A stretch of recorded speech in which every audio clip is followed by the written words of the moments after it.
Você, concurseiro de todo o Brasil, é um prazer mais uma vez recebê-lo aqui em nossa companhia. Seja bem-vindo, meu amigo, minha amiga, a este site de sucesso que vai fazer de você mais um dos nossos campeões. Sou o professor Jefferson Fiel, professor de matemática e de raciocínio lógico. Na aula de hoje, nós vamos falar sobre teoria dos conjuntos, um assunto muito cobrado pelas mais variadas bancas, como vocês vão verificar na hora que nós estivermos resolvendo os exercícios, enfim, de suma importância. Então vem comigo, galera, falar sobre teoria dos conjuntos. O que seria, professor, a teoria dos conjuntos? Na verdade, as bancas usam desses nomes técnicos assim para dar uma ênfase, né, no assunto, né? Teoria dos conjuntos é todas as relações que envolvem os conjuntos numéricos, ok? Então nós temos que aprender desde o conhecimento do que é um conjunto e como que o conjunto se relaciona um com o outro, um elemento com um conjunto, enfim, tudo aquilo que é pertinente a conjunto. E nós vamos falar aqui nesta aula, ok? Então nós vamos mais especificamente tratar o quê? Conjuntos numéricos, vamos conhecer todos os conjuntos numéricos, é muito importante que você entenda e saiba não só quais são os elementos deste conjunto, mas como que é a sua simbologia, a sua representação. Nós vamos falar também das relações de pertinência e inclusão e também sobre conjunto das partes, beleza? Tranquilo, né, galera? Então vamos lá, nosso assunto então é conjuntos numéricos. Galera, o que a gente entende por conjunto, né? Nós temos aqui o seguinte, em tese, conjunto é um agrupamento de coisas, de objetos, de pessoas, né? Enfim, é um agrupamento de elementos que têm característica comum. Então, quando eu tenho vários elementos com características comuns, eles formam um conjunto. E aí nós podemos dar os mais variados nomes a esses conjuntos. Eu posso ter um conjunto de objetos, um conjunto de dias da semana, um conjunto de roupas, enfim. E posso também ter um conjunto de números, que é o que nós iremos tratar nesta aula, ok? Conjuntos numéricos. Então, é uma coleção, é um agrupamento de números, ok? São chamados de conjuntos numéricos. Dependendo da forma como esses números se agrupam, eles vão receber nomes específicos, porque cada conjunto tem uma nomenclatura, um nome. Conjunto dos números naturais, conjunto dos números inteiros, racionais, irracionais, reais, complexos, enfim. São vários atributos que nós podemos dar à denominação conjuntos, ok? Um exemplo, né? Aqui um agrupamento de pessoas, eu tenho aqui um conjunto de pessoas, tá? Como que é feita a notação de um conjunto? Veja bem, eu tenho a parte simbólica, a simbologia que representa um conjunto, e eu tenho como, digamos assim, escrever determinados conjuntos. Então, todo conjunto escreve entre chaves, galera, ok? Veja bem, nós utilizamos chaves. Não que você não possa usar parênteses ou colchetes, não é comum isso daí, tá? A representação correta é usar chaves para nós representarmos um conjunto, ok? Então a questão de parênteses, colchetes, isso aí não é muito comum ser utilizado não, beleza? Então nós colocamos eles entre parênteses, tranquilo? A simbologia de um conjunto, a sua representação, melhor dizendo, ela é feita através de letras do nosso alfabeto latino, que vai de A a Z. Então eu posso usar qualquer letra do alfabeto para representar um conjunto. Detalhe, a letra tem que ser expressa na sua forma maiúscula, A, B, C, D e até Z, ok? Os elementos, eles são separados por ponto e vírgula, ou em alguns casos só por vírgula também. A gente não usa muito a questão da vírgula, principalmente quando a gente está representando um conjunto de números decimais, porque a vírgula já expressa a separação da parte inteira da parte decimal. Então, se eu coloco, por exemplo, 3,5, isso aqui é um elemento só. E aí eu coloco 6,5, por exemplo, e coloco a vírgula desse jeito, dá a impressão que 3 é um elemento, 5 é outro elemento, 6 é outro elemento. Então, na verdade, a gente usa o ponto e vírgula para separar. Aí eu entendo que 3,5 é um elemento e que 6,5 é outro elemento. Então, tome cuidado, não que você não possa usar a vírgula para separar.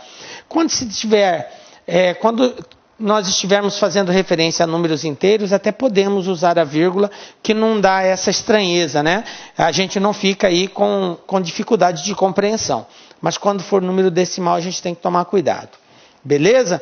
Então, o ponto e o vírgula é, digamos assim, a forma mais adequada de nós separarmos os elementos que compõem um determinado conjunto. Né? Um exemplo, conjunto das letras do alfabeto. A, B, C, D, então está aqui, ó, A, ponto e vírgula, B, ponto e vírgula, C, ponto e vírgula, D, Y, até Z.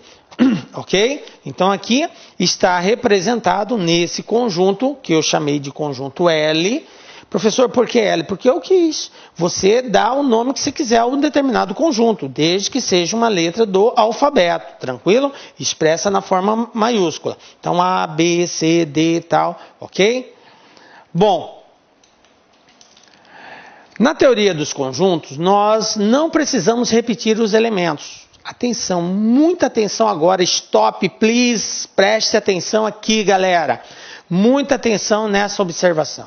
Na teoria dos conjuntos, não precisa repetir os elementos. Se eu tenho um elemento que tem uma frequência de aparecimento, ele aparece mais de uma vez, eu não preciso repetir. Olha só. O conjunto x, x, x, y, y, z. Se perguntar para os senhores quantos elementos tem esse conjunto, aí a pessoa vai contar 1, 2, 3, 4, 5, 6. 6 elementos, professor. Errado. Errado. Os elementos que se repetem, eu conto ele uma única vez. Não se leva em consideração a frequência de aparecimento. Ok? Então esse conjunto ele pode ser representado somente por x, y e z, ok? Eu coloco somente uma vez cada elemento. Então, a quantidade de elementos, repito, a quantidade de elementos que aparece aqui não é 6, e sim 3 elementos, beleza? Bom, ao número de elementos que tem um conjunto qualquer aí, eu chamei um conjunto Q qualquer, chamamos de cardinal do conjunto, e se representa por NQ. Ok? Então, o NQ indica o número de elementos que contém o conjunto Q. Ok?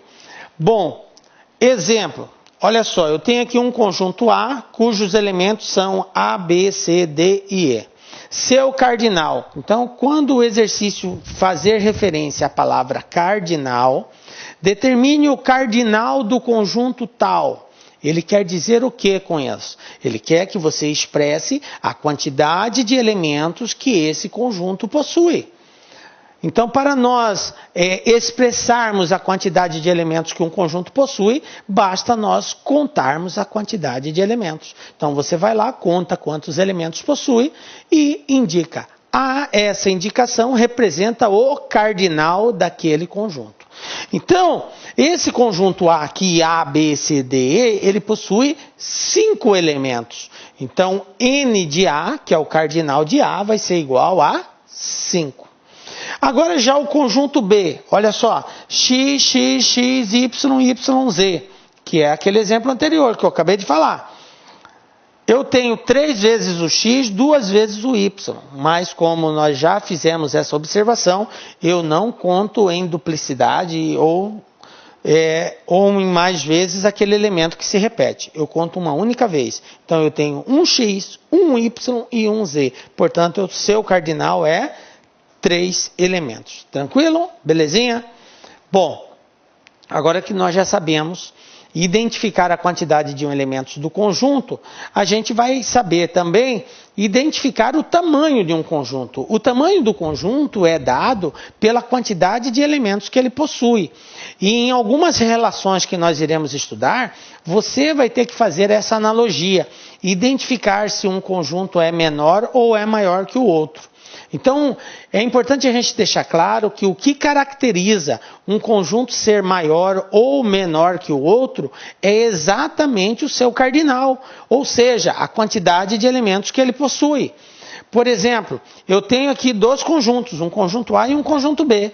O conjunto A tem 5 elementos, o conjunto B tem 3 elementos. Se eu perguntasse para os senhores qual é o maior conjunto, o A ou o B? O A é maior porque ele tem 5 e o B é o menor porque tem 3. Então fica claro que o conjunto maior é sempre aquele que apresenta a maior quantidade de elementos. Beleza? A grandeza está associada à quantidade de elementos. Bom, relação de pertinência, galera. Nós temos basicamente 2 tipos de relação envolvendo conjuntos: a pertinência e a inclusão. Quando nós falamos relação de pertinência, nós estamos relacionando elemento com conjunto. Quando nós falamos em relação de inclusão, nós estamos relacionando conjunto com conjunto. Então, observe que existe 2 tipos de comparação. Eu posso comparar elemento com conjunto e posso comparar conjunto com conjunto, ok? Beleza? Então, quando eu estiver comparando um elemento com um conjunto, eu utilizo as relações de pertinência. Quando eu estiver relacionando conjunto com conjunto, eu uso as relações de inclusão. Beleza? Bom, mas como que eu sei que é elemento, como que eu sei que é conjunto, professor? Veja bem, o que caracteriza um conjunto? Nós já vimos no início da nossa aula que o conjunto ele é envolvido por chaves. Se eu tenho, por exemplo, essa representação aqui, ó, 3, eu tenho um conjunto, ok? O 3 escrito dessa forma, ele representa um conjunto. Mas se eu escrevesse só o 3 sem estar envolvido por chaves, aí ele é considerado um elemento, ok? Então, a princípio, fica claro para os senhores que o conjunto, obrigatoriamente, ele vai ter que estar envolvido por chaves. Se ele não estiver envolvido por chaves, ele é um elemento. Uma observação: há casos em que mesmo envolvido por chaves, este conjunto ele é tratado como elemento. E isso a gente vai falar daqui a pouco, mais na frente um pouquinho, nós vamos falar sobre esta exceção, ok? Mas, a princípio, esqueça isso, esqueça essa exceção, ela vai entrar posteriormente. A princípio, isto é conjunto, isto é elemento, ok? Conjunto tem que estar envolvido por chaves. Elemento não precisa estar envolvido por chaves. No primeiro momento. Depois a gente vai abrir a exceção. Bom, então nós já sabemos o que é um elemento, né? Para indicar que um elemento pertence a um conjunto, nós usamos o símbolo, esse Ezinho aqui, ó. Esse E indica pertence. Vou fazer ele maior aqui, ó, para você identificar, ó. É esse E aqui. Esse E é pertence. Gente, ele é um E meio circular, assim, tá? Meio arredondado. Não é aquele E de letra de forma, não, quadrado, não. Não é esse E que a gente usa, não. Ok? Muito embora você possa, de repente, até tentar expressar dessa forma. Mas não é. É um E meio arredondado, ok? Meio curvo. Esse é o símbolo do pertence. Então, sempre que eu tiver um elemento e eu quiser fazer referência se esse elemento pertence a um determinado conjunto, então eu uso esse símbolo. Se eu precisar fazer referência que esse elemento não pertence a um determinado conjunto, eu vou usar o mesmo E, só que agora com esta barra cortada, né? Cortando o E aqui, interceptando o E aqui, né? Então essa barrinha cortando o E indica que o símbolo quer dizer não pertence. Então eu tenho pertence e eu tenho não pertence. Tranquilo? São símbolos muito simples de serem usados, porque requer uma simples observação, tá? Se eu tenho a seguinte situação, tenho aqui um conjunto M, 2, 4, 6, 8 e 10. Esses são os elementos do conjunto M. Aí eu pergunto para os senhores, 2 aparece no conjunto M? Aparece. Então eu digo que 2 pertence ao conjunto M. Ok? Como que a gente lê isso? 2 pertence ao conjunto M. Ok? Vamos pegar um outro aqui. 5. O 5 aparece aqui? O 5 não aparece. Eu tenho 2, 4, 6, 8 e 10. Eu não tenho 5. Então, nesse caso, o 5 não pertence ao conjunto M. E a gente lê 5 não pertence ao conjunto M. Tranquilo? Então, é aquilo que eu falei. É uma simples observação. Se o elemento que está sendo fazendo referência aparece no conjunto, eu digo que ele pertence. Se ele não aparece, eu digo que ele não pertence. Beleza? Determinação de conjuntos. Bom, galera, nós podemos escrever um conjunto de várias formas, tá? Existem várias formas de nós escrevermos um conjunto. Olá, meus amigos, minhas amigas, sou o professor Luiz Antônio Carvalho e com muito prazer, muita satisfação, peço licença para vocês para explicar um pouquinho sobre o nosso grande curso do INSS 2018. Nós aqui da Lá Concursos, nós elaboramos um curso pré-edital do INSS com base no concurso anterior de 2016, onde nós aqui da Lá Concursos nós tivemos a oportunidade de aprovar dentro do número de vagas 204 alunos aqui da Lá Concurso. É isso mesmo, 204 alunos foram alunos aqui da Lá Concurso, um concurso esse que foi muito concorrido e nós conseguimos provar para a galera que é possível aprovar, desde que você siga as nossas orientações pedagógicas. Vocês viram aí a qualidade das nossas aulas, a qualidade do nosso professor. Então, eu quero fazer um convite para vocês. Nós aqui da Lá Concurso, nós temos aí turmas pré-edital do INSS, super atualizado, você tem direito aí a todas as atualizações do período, né? Nós temos aqui um prazo de acesso 180 dias, investimento melhor custo-benefício do mercado, 10 parcelas de R$ 35. Se o edital for publicado durante o prazo de acesso, você terá direito a todas as atualizações a custo zero. Isso é para você estudar o quê? Com planejamento, com antecedência e com foco. Somente quem estuda com antecedência, planejamento e foco são aqueles alunos que conseguem ter um resultado positivo, né? Além disso, nós temos um outro diferencial aqui na Lá Concurso, que é o projeto pedagógico. Para você enfrentar um concurso desse, para você ter um resultado positivo, você tem que estudar com personal coach, que é a nossa metodologia, que é personal significa pessoal e coach significa treinador. Então, aqui você vai ter um treinador pessoal de concurso. Bacana? Então, eu espero vocês neste curso aqui e faço um outro convite para vocês. Você quer saber tudo, gente, sobre o INSS? Nós temos aqui na Lá Concurso uma equipe de marketing que tem aí uma multifuncional, né, multiprofissionais aí que compõem essa nossa equipe de marketing.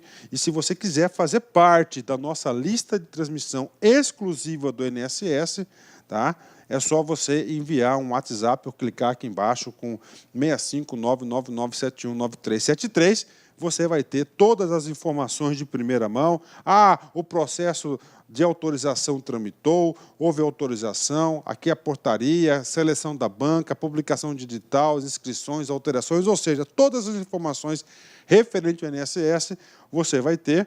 Você vai ter também dicas aí exclusivas e, claro, principalmente aí alguns exercícios do WhatsApp. Pode ficar tranquilo que nós não vamos encaminhar para vocês aí e lotar o seu WhatsApp, vai ser um veículo de comunicação e de interatividade aqui da LAC Concurso. Tá certo, meus amigos? Um forte abraço, espero vocês aqui na LAC. Fui, obrigado, tchau.